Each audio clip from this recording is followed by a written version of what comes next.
Hess's law of constant heat summation के बारे में बात करते हैं। ये हमारे पास थर्मोडायनेमिक्स के अंदर एक लॉ था जो डॉक्टर जर्मेन हेस के नाम पे जो है वो रखा गया, ठीक है।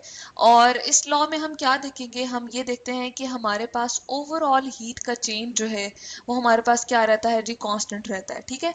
यानी कि अगर लेट सपोज हमारे पास एक कोई केमिकल है ए, ठीक है, और इनिशियली हमने उसको ले लिया है और फाइनली उसको कन्वर्ट करना है हमने बी के अंदर, ठीक है। तो ये हमारे पास इनिशियल स्टेट है और ये उसकी फाइनल स्टेट है, ठीक है। तो अब हम कह रहे हैं कि ए ने बी के अंदर जब कन्वर्ट होना है तो टोटल इंथैल्पी चेंज हमारे पास डेल्टा एच आर। अब इस तरह से भी हो सकता है कि ए पहले कन्वर्ट हो हमारे पास सी के अंदर और फिर वो डी के अंदर कन्वर्ट हो, सी जो है, ठीक है, और फिर डी लास्ट में बी के अंदर कन्वर्ट हो, ठीक है। तो एक डिफरेंट रूट हम इस तरह से भी दिखा सकते हैं कि एक डिफरेंट रूट भी हो सकता है हमारे पास। तो ये एक डिफरेंट रूट है, ठीक है, और ये एक डिफरेंट रूट है। लेकिन ओवरऑल अगर हम देखें तो इनिशियल और फाइनल स्टेट हमारे पास ये है, यानी कि यहां से हमने स्टार्ट किया और पहुंचे हम यहां पर। तो ओवरऑल जो हीट का चेंज है वो हमारे पास क्या रहेगा, कांस्टेंट रहेगा, ठीक है। कांस्टेंट किस तरह से रहेगा कि डेल्टा एच को हम कह सकते हैं कि हमारे पास किसके इक्विवेलेंट है जी, ये जो डेल्टा एच है यानी कि ओवरऑल हीट का चेंज, ठीक है, वो हमारे पास कांस्टेंट ही रहेगा, चाहे हम कोई भी रूट फॉलो करें, चाहे हम इस तरीके से आए या हम इस वे से आए, ठीक है। तो डेल्टा एच जो है वो हमारे पास एक पर्टिकुलर वैल्यू ही होगी। तो इस तरह से हम कह सकते हैं कि डेल्टा एच जो है वो हमारे पास समेशन है किस किस का जी, डेल्टा एच वन का, डेल्टा एच टू का और डेल्टा एच थ्री का। इसके अलावा भी अगर हमारे पास कोई और केमिकल्स हों या डिफरेंट हमारे पास केमिकल्स हों जिनको हमने इनिशियल से फाइनल स्टेट में लेकर जाना हो और इस तरह से हमारे पास एक न्यू चीज आनी हो, नई प्रोडक्ट आनी हो, ठीक है, तो और उसमें बहुत सारे स्टेप्स इन्वॉल्व हो, बहुत सारे, तो फिर हम कहते हैं कि ये जो डेल्टा एच है यानी कि ओवरऑल हीट का चेंज उन तमाम इंथैल्पीज के सम के इक्वल होता है, यानी कि वो हमारे पास क्या रहेगा, कांस्टेंट ही रहेगा। यानी कि ओवरऑल जो इंथैल्पी का चेंज होता है, हम कोई भी रूट फॉलो करें एक केमिकल चेंज होने के दौरान, तो हम कहते हैं कि ओवरऑल जो एनर्जी का हमारे पास चेंज होता है वो सेम रहता है, ठीक है। इस तरह से हम एक एग्जांपल देख सकते हैं कि हमारे पास जो है लेट सपोज कार्बन है, ठीक है, और हमारे पास वो क्या करता है, कंबाइन करता है ऑक्सीजन के साथ, ठीक है। तो हमारे पास क्या होता है, फाइनल प्रोडक्ट बनता है कार्बन डाइऑक्साइड, ठीक है।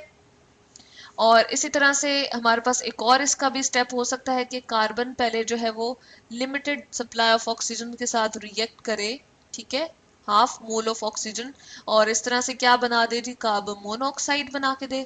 उसके बाद ये जो है रिएक्ट करे हाफ मोल ऑफ ऑक्सीजन के साथ अगेन यहाँ पर, तो ये हमें क्या बना के देगा जी, ये हमें बना के देगा कार्बन डाइऑक्साइड, ठीक है। तो इस तरह से हमारे पास एक और स्टेप आ गया ना, ठीक है। हमने ये देखा कि हमारे पास एक और स्टेप आ गया। तो ये हमारे पास क्या आगे है जी, इस रूट से भी कार्बन डाइऑक्साइड बन सकती है और इस रूट से भी कार्बन डाइऑक्साइड बन सकती है। तो इसके लिए हम लिखते हैं कि हमारे पास क्या होगा, डेल्टा एच हमने रिप्रेजेंट कर दिया और इसके लिए हमने क्या लिखा जी, डेल्टा एच वन और यहाँ पर डेल्टा एच टू। चलिए हम इससे पहले बात कर लेते हैं कि हेसेस लॉ को आखिर हम क्यों यूज कर रहे हैं।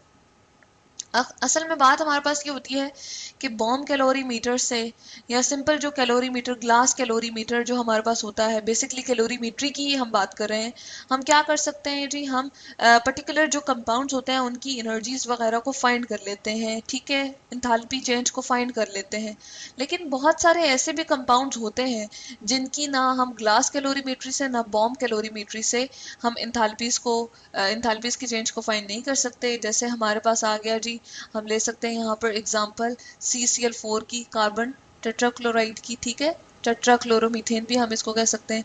अब इस तरह से है कि हम यूं तो नहीं करेंगे कार्बन लें और फिर उसके साथ क्लोरीन को मिक्स कर दें तो बस ग्लास कैलोरीमीटर के अंदर रखा और ये बन गया, तो इस तरह से ये फॉर्म नहीं होता हमारे पास एक ही स्टेप में, ठीक है। तो बहुत सारे हमें स्टेप्स जो है वो इसके लिए देखना पड़ते हैं। इसके अलावा अगर हम देखें हमारे पास B2O3 है, ठीक है, वो भी हमारे पास जो है प्रॉपरली ऑक्सीडाइज नहीं होता, या हमारे पास जो है एकदम से हमारे पास मतलब कि पर्टिकुलरली ये नहीं बनता, ठीक है। B2O3 जो है वो हमारे पास जो है बोरॉन ऑक्साइड जिसको हम कह रहे हैं कि हमारे पास जो है इसकी स्टैंडर्ड जो हम इंथैल्पीज वगैरह फाइंड आउट करना चाह रहे होते हैं वो उस तरह से हमारे पास नहीं मिल पाती। इसके अलावा जो है कार्बन मोनोऑक्साइड, इसकी भी डायरेक्ट हम नहीं फाइंड कर सकते। तो ये हमारे पास कुछ जो है वो हम कह सकते हैं कंपाउंड है जिनको हमने यहाँ पर बता दिया है कि इनकी जो है हमारे पास एंथैल्पीज कैलोरीमेट्री से फाइंड आउट नहीं हो रही थी, हाईलाइट कर दी हमने यहाँ पर। तो इस मेथड को यानी कि हेसेस लॉ को हम यूज करके इनकी एंथैल्पीज को फाइंड आउट कर सकते हैं। किस तरह से जी, यहाँ पर मैं अगर लिख दूं कार्बन प्लस ऑक्सीजन का हमारे पास जो है यानी कि ग्रेफाइट अगर हम ले लें, कार्बन जो है, ठीक है, जो पेंसिल का सिक्का होता है उसकी ऑक्सीडेशन करेंगे तो कार्बन डाइऑक्साइड बनेगी, और इसके लिए जो हमारे पास डेल्टा एच होती है यानी कि जो हमने रिप्रेजेंट की है ये हमारे पास आ जाती है जी -393.7 किलो जूल पर मोल। ठीक है, तो ये हमारे पास क्या आ गई, इसकी इंथैल्पी का चेंज आ गया इस रिएक्शन का पर्टिकुलरली। ठीक है, और इसके बाद हमारे पास कार्बन मोनोऑक्साइड अगर अवेलेबल हो, ठीक है, और हम क्या करें उसको हाफ मोल ऑफ ऑक्सीजन के साथ रिएक्ट करवाएं तो हमारे पास क्या बनेगा, कार्बन डाइऑक्साइड बनेगा। अगेन इसके लिए जो डेल्टा एच 2 से रिप्रेजेंट करूंगी क्योंकि हमने यहाँ पर लिखा हुआ है, तो वो हमारे पास आ जाती है जी -283 किलो जूल पर मोल। ठीक है, जबकि हमारे पास कार्बन मोनोऑक्साइड की इंथैल्पी जो है वो हमारे पास नहीं है, जो कि किस तरह से बन रही है, कार्बन को रिएक्ट करवा रहे हैं हाफ मोल ऑफ ऑक्सीजन से, ठीक है, ऑक्सीजन के मॉलिक्यूल से, तो हमारे पास क्या बन रही है, कार्बन मोनोऑक्साइड। तो इसकी ही तो इंथैल्पी हमने क्या करनी है, फाइंड आउट करनी है, जिसके लिए हम हेसेस लॉ का यूज कर रहे हैं। ठीक है, तो हम क्या लिखते हैं जी यहाँ पर, बिल्कुल अगेन ये वाली जिस तरह से हमने ली थी एक इक्वेशन शो की थी, इस तरह से हम यहाँ पर शो कर सकते हैं कि डेल्टा ए जो कि ओवरऑल इंथैल्पी का चेंज है वो इक्विवेलेंट है summation of delta H one plus delta H two के। ठीक है, जिसमें से डेल्टा एच वन तो गायब है, उसको तो फाइंड आउट करना है, तो उसको हम क्या करते हैं, एक साइड पे ले जाते हैं। ठीक है, यानी कि इधर ही अगर रखें तो ये वाली उधर जाके हमारे पास क्या होगी, माइनस हो जाएगी। तो हम लिखते हैं delta H minus delta H two. ठीक है, अब हम वैल्यूज लिख लेते हैं इसकी। जब हम इसमें से माइनस करते हैं तो हमारे पास क्या होता है, माइनस माइनस ये प्लस हो जाएगा, बड़ी के साथ हमारे पास नेगेटिव साइन, बड़ी जो हमारे पास वैल्यू है उसके साथ नेगेटिव साइन लगा हुआ है, छोटी के साथ हमारे पास पॉजिटिव आ जाएगा। तो इसमें से जब हम इसको क्या करेंगे, माइनस करेंगे, तो हमारे पास आंसर आएगा -110.7 किलो जूल पर मोल। ठीक है, तो इस तरह से हमने कार्बन मोनोऑक्साइड की डेल्टा एच जो है वो फाइंड आउट कर ली। ठीक है, ये है डेल्टा एच वन जो कि हमने कार्बन मोनोऑक्साइड के लिए क्या कर लिए, फाइंड आउट कर लिए। तो कैलोरीमेट्री तो हमारे पास इसके लिए यूजफुल नहीं था कि कार्बन मोनोऑक्साइड की डेल्टा एच को फाइंड कर सकते। तो Hess's law of constant heat summation को यूज करते हुए हमने क्या फाइंड कर लिया जी, delta H of carbon monoxide.